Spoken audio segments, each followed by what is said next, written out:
ये रिश्ता है, कनेक्शन।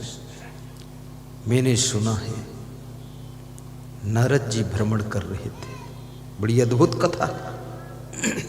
अभी एक कथा और सुना रहा था, वो बच गई है। तो नारद जी एक बूढ़े किसान के घर पर गए। उस किसान ने नारद जी का स्वागत किया और किसान ने कहा कि महाराज आज रात यहीं रुको। तो नारद जी ने कहा कि हम जो भक्त नहीं होता है, निगुरा होता, उसके यहाँ रुकते भी नहीं हैं और कुछ खाते भी नहीं, बस खाली राम राम ठीक जाओ। तो तुम भक्त बनो, गुरु मंत्र ले लो। तो उस बूढ़े किसान ने कहा कि नारद जी मेरी बहुत सी जिम्मेदारियां हैं, मैं अभी गुरु मंत्र नहीं ले सकता। बोले तो कब लोगे? बोले 2-5 साल बाद आ जाना, फिर ले लेंगे। तो नारद जी 2-5 साल के बाद आए। तब तक वो बूढ़ा किसान मर गया था। तो उस बूढ़े किसान के बेटे से पूछा नारद जी ने कि तुम्हारे पिताजी कहाँ हैं? बोले वो तो मर गए। तो नारद जी ने कहा मर कर के कहाँ गए हैं? बोले महाराज मुझे पता नहीं मर कर कहाँ गए, आप ही अंतर ध्यान लगाओ, देखो कहाँ गए। तो नारद जी ने आंख मूंद कर ध्यान लगाया और आंख खोली तो बताया हंस करके, आपके पिताजी मर करके बैल बन करके पैदा हुए हैं। ये जो तुम्हारे द्वार पर बैल बंधा है, यही तुम्हारे बाप की आत्मा है। तो बेटा रोने लगा, बोला इस बैल को तो मैं बहुत पीटा हूँ, मुझे मालूम ही नहीं था मेरा बाप है, मैंने बाप को ही पीट दिया। इसका मुंह भी रस्सी से बांधा हूँ, पूंछ तोड़ा हूँ, डंडे मारा हूँ, इसको धूप में बांध दिया हूँ, समय पर खाना पानी नहीं दिया हूँ। रोने लगा। तो नारद जी ने कहा कि रो मत, अब जो गलती हुई सो हुई, अब इस बैल को प्रेम से रखना।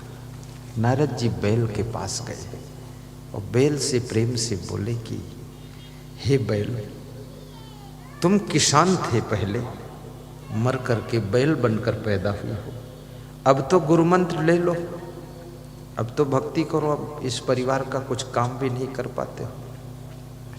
तो उस बैल ने हंस करके कहा कि नारद जी तुम तो साधु संत ठहरे, तुमको क्या पता घर गृहस्थी का हाल।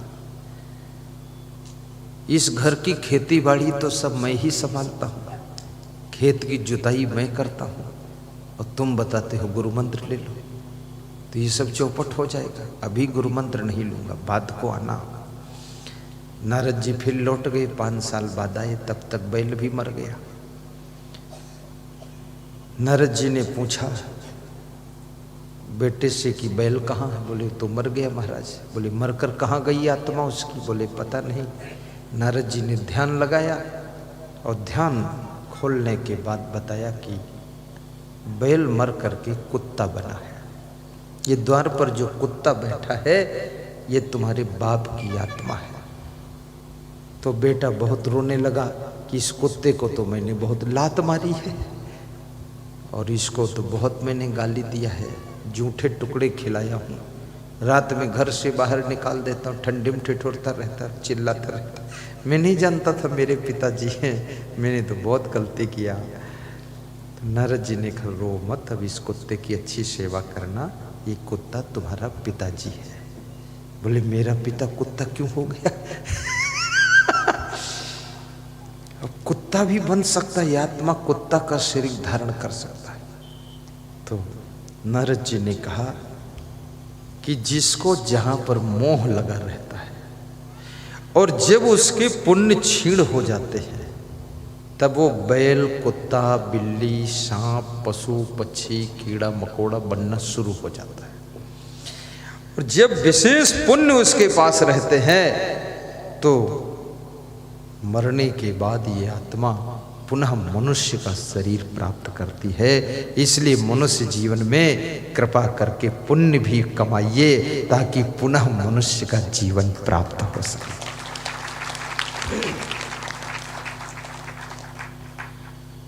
आया है सो जाएगा, राजा रंक फकीर, एक सिंहासन चढ़ी चले, एक बंधे जात जंजीर। जो तू आया जगत में तो ऐसा कर ले, कर साहेब को बंदगी। आगे बढ़। भूखे को कचबे, कर साहिब को बंदगी, भूखे को कचबे। मानुष तेरा गुण बड़ा, मानस न आवे काज। हाँ न होते आभरण, तुझा न बाजन बाज। ओहो। अर्ब खर्ब लो द्रव्य हो, उदय अस्त लो राज। भक्ति महातम ना तुले, ई सब कौने काज।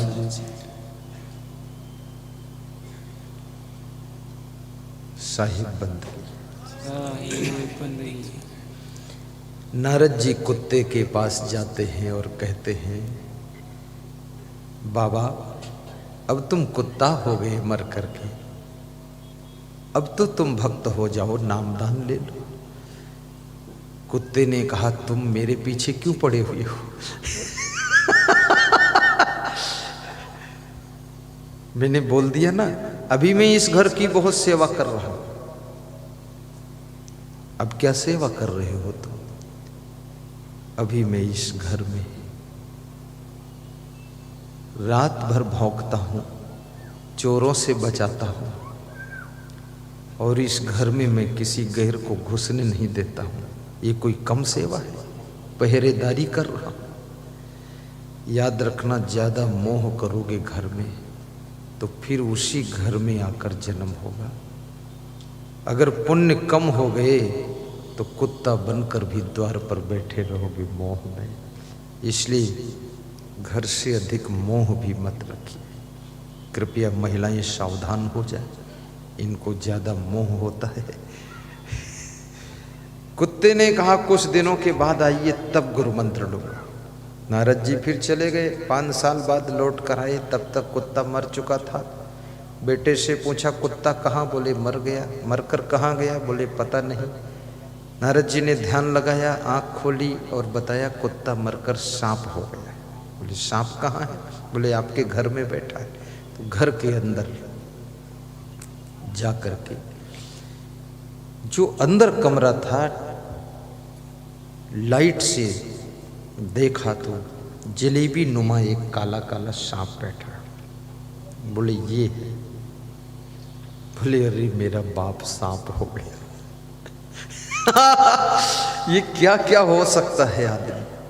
आप ये मत सोचना कि इस जीवन में मैं आदमी हूं तो फिर आदमी बनूंगा। औरत भी बन सकते हो। जो पति लोग अपनी पत्नी को ज्यादा सताते हैं ना, तो अगले जन्म में वो पत्नी बनेंगे और ये पति बनेंगे, तो पूरा बेलन से रगड़ेंगी तुमको। इसलिए सताओ मत। तुम कभी कभी दारू पी कर आते हो, बलबल बलबल बोतलो, और पत्नी दुखी होती, परेशान होती, कहती दारू मत पियो। तुम मानते नहीं हो ना, अगले जन्म में ये पुरुष बनेंगी, तुम पत्नी बनोगे। ये दारू भट्ठी खोलेंगी पूरी, ये दारू में स्नान करेंगी और अंग्रेजी के बजाय फारसी बोलेगी, होड़ा, तब तुम्हारे होश उड़ जाएंगे। तुम काबिल ज्यादा हो ना। इसलिए ये स्त्रियों को भी सताना नहीं चाहिए। और जो स्त्री पुरुष को बहुत सताती है ना, उसका भी रिजल्ट खराब होने वाला। कितनी स्त्रियां अपने पतियों को जो है चरण सेवक बना कर रखी, चरणदास। चरणदास मत बनाओ, बहुत मुश्किल आने वाली है। अपने कर्तव्य को, अपनी गरिमा को मत भूलो। हम क्या हैं ये समझकर याद रखो। तुम पत्नी हो तो पत्नी के धर्म में रहो, तुम पति हो तो पति के धर्म में रहो। गुरु हो तो गुरु के धर्म में रहो, शिष्य हो शिष्य के धर्म में रहो। बौड़मबाजी मत करो इधर उधर, अपना धर्म निभाओ। और यदि तुम किसी के पिता हो तो पिता का धर्म निभाओ। जो पिता अपनी संतान को बहुत दुख देता है ना, मरने के बाद उसी दुख को भोगने के लिए उसका जन्म ऐसी जगह होगा कि वही संतान ही उसको दुख देगी। केवल शरीर बदल जाता। कल मेरे पास गुजरात से एक फोन आया मितेश भाई का, तो 9 महीने पहले बहुत रो रहे थे, मोबाइल में एकदम रो रहे थे क्योंकि पिताजी मर गए थे। और कल फोन आया तो बहुत हंस रहे थे। तो हमने कहा क्या हुआ?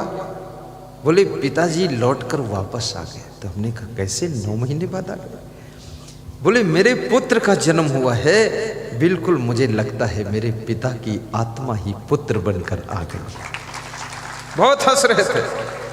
तो मेरे साथ जो संत जी गाड़ी चलाते हैं, सतकर दास नाम है, जन्म स्थान उनका कांपा ही है। उनके पिता श्यामू साहू है। तो संत जी ही गाड़ी चलाते हैं, बड़ी मधुर गाड़ी चलाते हैं। आज तक उनसे कोई न चूहिया मरी है और न गाड़ी उनकी कोई साइकिल में लड़ी है, कहीं कुछ नहीं। और मैं सोता रहता हूँ, चलाते रहते हैं। हमें लगता है हमारा बेडरूम चल रहा है। बहुत शांत स्वभाव, बहुत सावधान और बहुत ईमानदार। सतकर नाम है। वास्तव में सत्य धर्म निभाते हैं।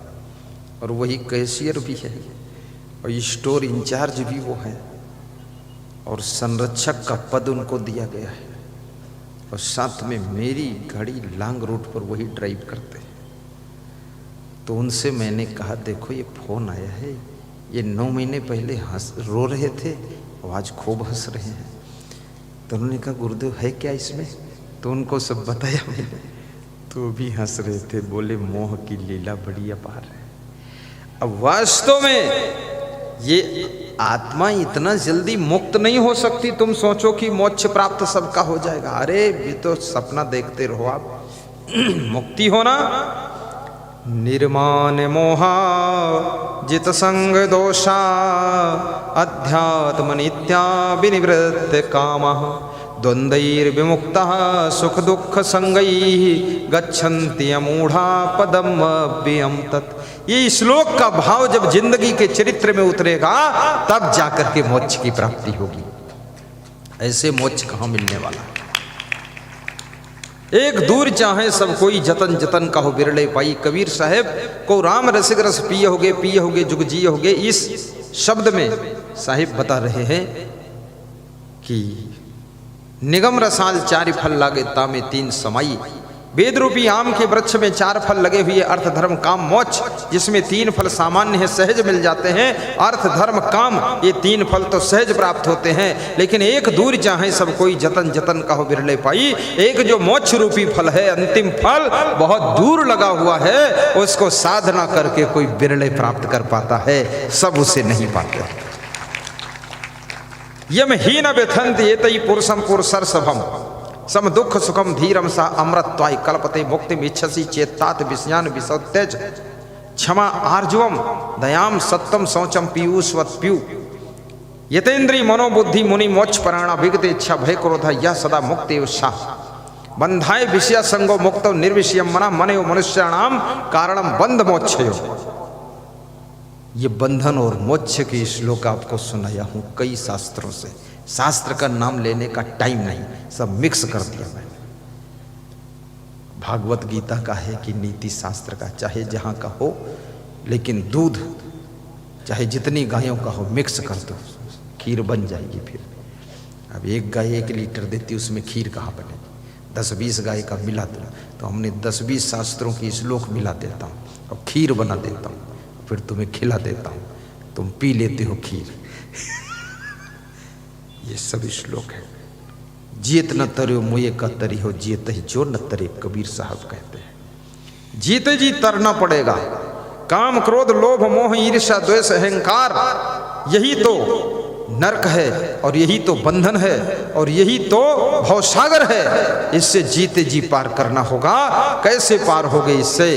क्रोध को करुणा से जीतो, सहनशीलता से जीतो, क्षमा से जीतो क्रोध को, और अहंकार को नम्रता से जीतो, सरलता से जीतो, और वासना को उपासना से जीतो, और ईर्ष्या को प्रेम से जीतो। जब प्रेम तुम्हारे अंदर विशेष पैदा होगा तो ईर्ष्या तुम्हारे भीतर खत्म हो जाएगी। इसलिए मैंने कहा कि तू प्यार का सागर है, तेरी एक बूंद के प्यासे हम।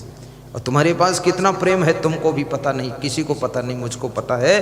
तुम प्रेम के सागर हो। क्यों?